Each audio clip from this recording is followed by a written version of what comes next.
हम तो भाई पिछले 2.5 साल से बिहार में घूम रहे हैं। कई लोग, आप लोग कहते हैं बिहार में लॉ एंड ऑर्डर खराब है, यहाँ क्राइम बहुत है, ये है वो है।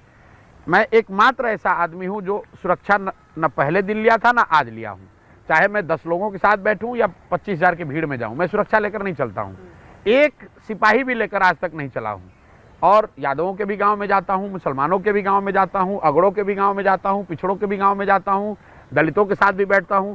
आज तक तो किसी ने मेरा विरोध नहीं किया। वो वोट दे ना दे वो अलग बात है।